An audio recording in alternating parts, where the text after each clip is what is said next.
Imagine this. A brilliant young engineer working on a top-secret missile project dies under really mysterious circumstances. Is that just an isolated tragedy?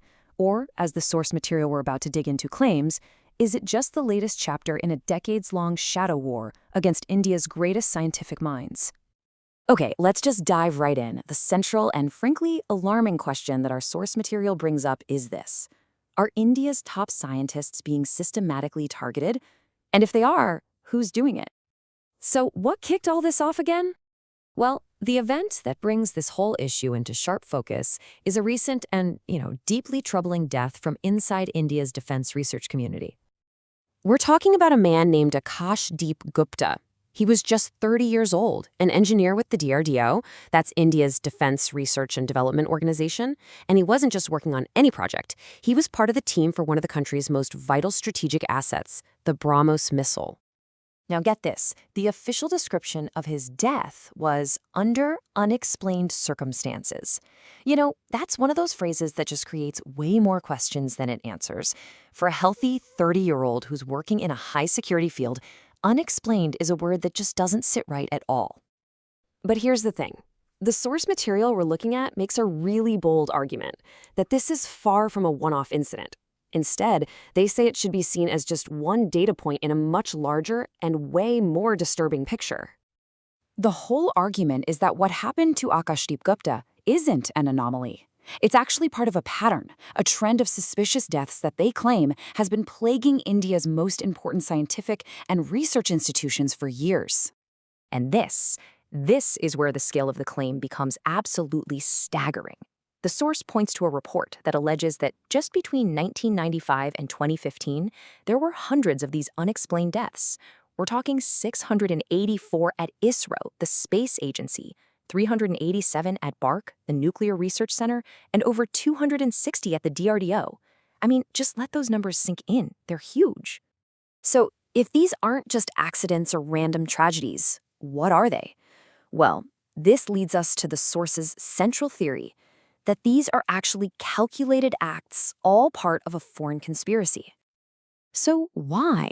What could possibly be the motive for targeting these brilliant people? Well, the answer, according to this source, lies in what they're building. At the very heart of this whole theory is the BrahMos missile itself. Look, this isn't just any old weapon. It's a supersonic cruise missile. It's a piece of technology so advanced that the source claims many of the world's biggest military powers have no effective defense against it. It's a real game changer. And the source gets specific. It actually names several countries that it alleges feel threatened by India's growing missile capabilities. This list includes regional rivals like Pakistan and China, but it also extends to global powers like the United States. And the source? Well, it doesn't hold back at all in its accusation. It directly claims, and I'm quoting here, the CIA is involved to eliminate young talent and prevent the development of new missiles like BrahMos 2.0. Wow, I mean, that is a powerful and incredibly direct allegation. The alleged strategy here is kind of two-pronged. In the short term, sure, it's about sabotaging specific projects. But the long-term goal, the source argues, is actually even more sinister: to create a climate of fear that causes a brain drain, pushing talented scientists to just leave India for safer jobs abroad. Now, to support this massive theory, the source doesn't just look at what's happening today. It points to a pattern in the past. It tries to connect these modern-day fears to some of the most famous, mysterious deaths in all of Indian history. The argument they're making is that there's a clear historical line. Back in 1966, Homi Bhabha, the architect of India's entire nuclear program, was killed in a plane crash. Just a few years later, Vikram Sarabhai, the father of the space program, died mysteriously in a hotel room. The source presents the deaths we're seeing now as a direct continuation of that same dark legacy. And to really bolster this theory, the source makes an absolutely explosive claim. They say that decades later, the CIA itself admitted to orchestrating the plane crash that killed Homi Bhabha, all to stop India's nuclear ambitions in their tracks. So, given this really alarming narrative, what's the proposed solution? This source argues that the nation has to completely shift its perspective on who qualifies as a national asset that needs protection. The core argument is really a simple comparison. India has specialized agencies to provide security for its political leaders, right? But it's the sources asks, what about the scientists? What about the people who are literally building the nation's future and protecting its sovereignty? They're just left vulnerable. And this brings us to the source's proposed call to action, a three-step solution. First, create a brand new agency that is dedicated only to the security of scientists.